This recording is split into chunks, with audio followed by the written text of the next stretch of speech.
Hi, my name is Tony, and this is Every Frame a Painting.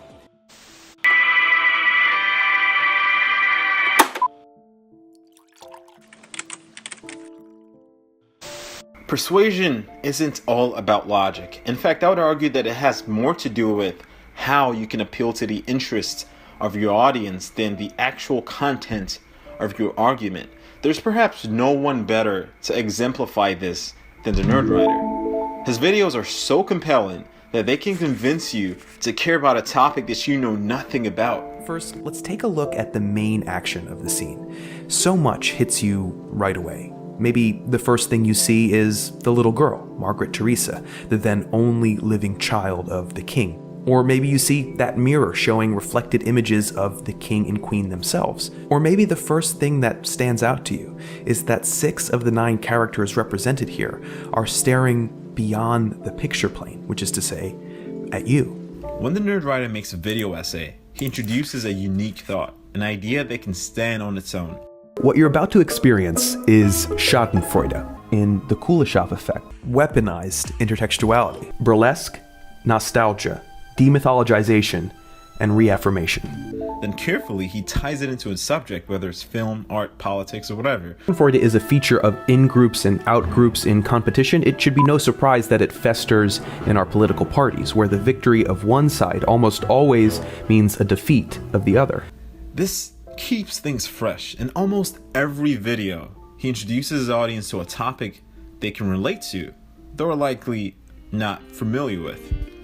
Now, there's no denying the quality of the analysis that can be found in the Nerdwriter's videos.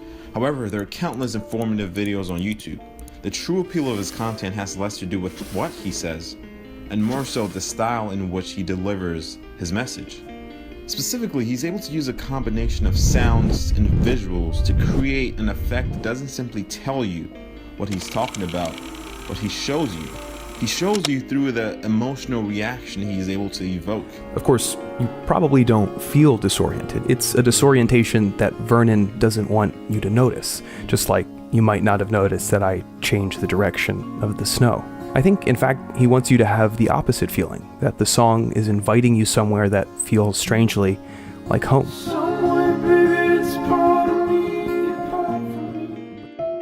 This transcends the norm. See, normally we're accustomed to videos that tell us how something is done.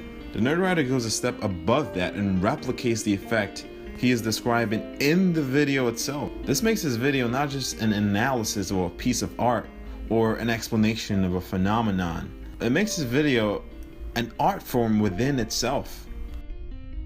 See, the topics he makes video essays on are boundless.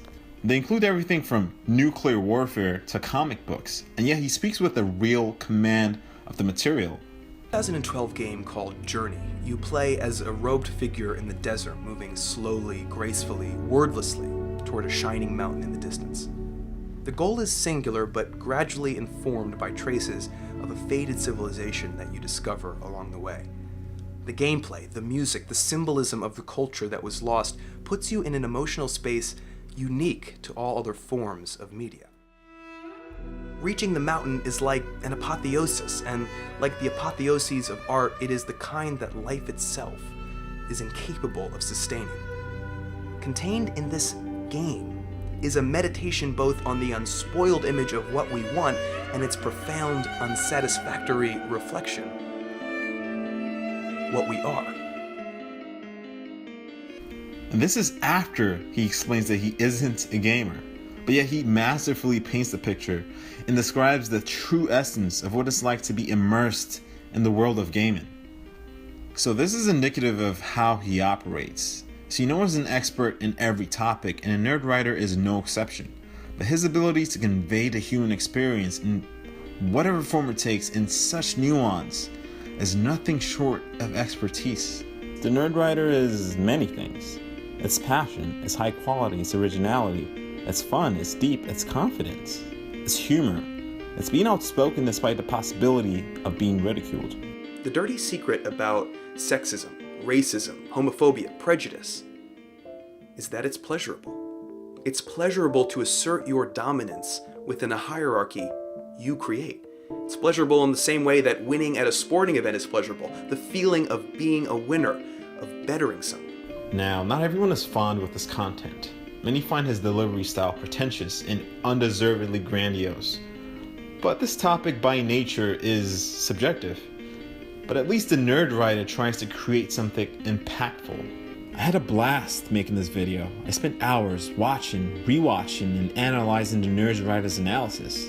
And it has been quite the experience. For the same reason you may watch the Olympics, sports, a Celine Dion concert, a world-class chess match. It's watching with the understanding that you are witnessing the very best this medium has to offer.